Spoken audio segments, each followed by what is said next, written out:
প্রতিনিয়ত যে সংখ্যালঘু হিন্দু হত্যা, গুম, ধর্ষণ, জমি দখল, বাড়িঘর লুটপাট, মন্দিরে অগ্নিসংযোগের শিকার হইতেছে, সেগুলো আমরা র্যান্ডম নিউজ পেপারে দেখা থাকি। কিন্তু যখন সবগুলোকে একত্রিত করে আমরা একটা মান্থলি একটা প্রতিবেদন বিভিন্ন অর্গানাইজেশন বা বিভিন্ন মানবাধিকার সংস্থা বা আমাদের অর্গানাইজেশনগুলো প্রকাশ করে, তখন দেখবেন যে কমেন্ট বক্সে বলতেছে যে হ্যাঁ, মশা মারলেও কি হিন্দু নির্যাতন হয় কি না, হ্যাঁ সবগুলা গুজব। আসলে সবগুলো কিন্তু প্রপার ডকুমেন্টেড ছাড়া কোনো সংস্থা কিন্তু কোনো প্রতিবেদন প্রকাশ করে না। প্রতিনিয়ত সংখ্যালঘু হিন্দু নির্যাতন হইতেছে, কোনো মেইন স্ট্রিম মিডিয়া কিন্তু এটা কাভার করতেছে না।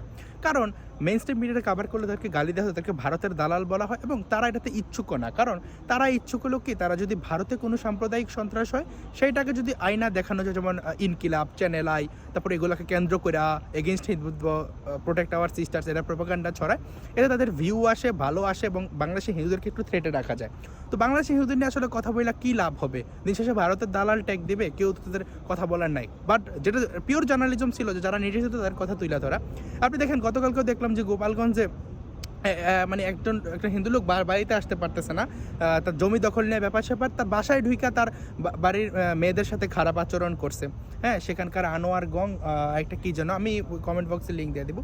বাট এই কথাটা বলার জন্য কোনো মেইন স্ট্রিম মিডিয়া নাই, আমরা নিজেরা বড় লাগতেছে, এবং নিজেরা বলে সেগুলো নাকি গুজব, প্রোপাগান্ডা। ভারতে যদি কিছু হয় সেইটা বাংলাদেশ পর্যন্ত পৌঁছানোর জন্য ওই যে বাংলা এডিশন, বাংলা মিডিয়া, একুশ টেলিভিশন সবাই কাজ করে। বাট নিজ দেশের যে সংখ্যালঘু হিন্দু সম্প্রদায়ের মানুষজন এত এক্সট্রিম নির্যাতনের শিকার হইতেছে, সেটা বলার মতো কেউ নাই। সুতরাং আপনি তাদের বিশ্বাস করানোর কোনো দরকার নাই।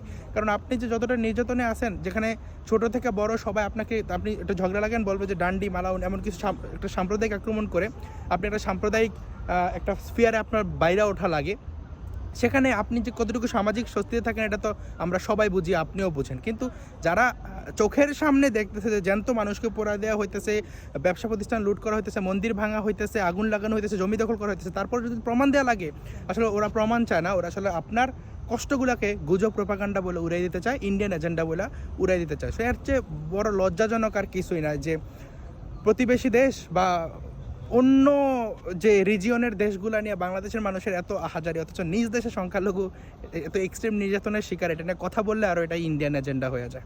খুবই দুর্ভাগ্যজনক।